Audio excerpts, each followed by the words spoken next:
മയ്യത്തിനെ ചുംബിക്കാമോ ഇല്ലയോ? അത് അനുവദനീയമാണോ അതല്ല അനുവദനീയമല്ല ഹറാമാണോ? വയജൂസു അനുവദനീയമാണ് തഖ്ബീലു വജ്ഹിഹി മയ്യത്തിന്റെ മുഖം ചുംബിക്കൽ.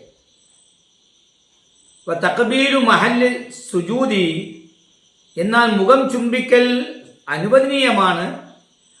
എന്നാൽ സുജൂദിന്റെ മഹല്ല്, സുജൂദി എന്ന് നമ്മുടെ സ്ഥലം, നെറ്റി പോലുള്ള സുജൂദിന്റെ സ്ഥാനം, ആ സ്ഥലത്തെ ചുംബിക്കുക. സുജൂദി എന്ന് നമ്മുടെ മുഖത്തെ സുജൂദിന്റെ സ്ഥാനങ്ങൾ, അതിനെ ചുംബിക്കുക ഔലാ മിൻ ഗൈരിഹി മറ്റു ഭാഗത്തെ ചുംബിക്കുന്നതിനേക്കാൾ ഉത്കൃഷ്ടമാണ്. അത് തന്നെ വഖൗലുഹു ബിലാ ഹായിലിൻ മറയില്ലാതെ ചുംബിക്കുന്നത് മറയില്ലാതെയാകുക. ഇങ്ങനെ ചുംബിക്കൽ അനുവദനീയമാണ്. എന്നാൽ ഇമാം റുയാനി റഹ്മത്തുള്ളാഹി അലൈഹി സരീഹാക്കുന്നത്, വ്യക്തമാക്കുന്നത് ബിൽ ഇസ്തിഹ്ബാബി ചുംബിക്കൽ മുസ്തഹബാണ് എന്നാണ്.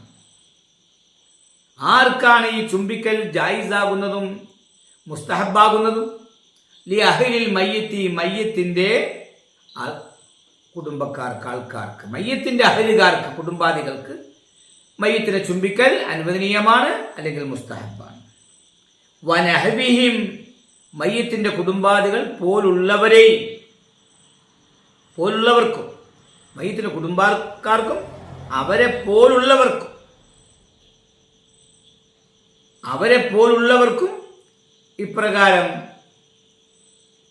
ചുംബിക്കൽ ജായിസാണ് അല്ലെങ്കിൽ മുസ്തഹബാണ്. അപ്പൊ അവരെ പോലുള്ളവർ എന്ന് പറഞ്ഞതിന്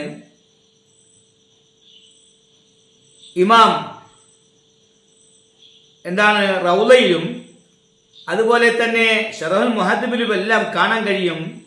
വനഹ്വിഹിം കുടുംബാദികൾ പോലുള്ളവർക്ക് എന്ന് പറഞ്ഞതിന്റെ പകരമായിട്ട് ഈ പറഞ്ഞ കിതാബുകളിൽ വഅസ്ദിഖാഇഹി മയ്യത്തിന്റെ സുഹൃത്തുക്കൾക്ക് അല്ലെങ്കിൽ സ്നേഹിതന്മാർക്ക് അല്ലെങ്കിൽ സ്നേഹിതകൾക്ക് ഇത് അനുവദനീയമാണ്. ഇപ്രകാരം ചുംബിക്കൽ. വയുന്തബു ഫീ നഹ്വി സ്വാലിഹിൻ സ്വാലിഹായ സൽവൃദ്ധനായ അല്ലെങ്കിൽ സൽവൃദ്ധയായ വ്യക്തിയാണ് മരിച്ചെങ്കിൽ അവരെ പോലുള്ളവരിൽ ഇങ്ങനെ ചുംബിക്കൽ മന്ദൂബാണെന്ന് കാണാം. ഇമാം സുബ്കി റഹ്മത്തുള്ളാഹി അലൈഹി പറയുന്നത് യംബഗി അൻ യുന്തബലഹും, ഈ കുടുംബാദികൾക്ക്, മയ്യത്തിന്റെ കുടുംബാദികൾക്ക് ചുംബിക്കൽ മന്ദൂബാണ്, സുന്നത്താണ്.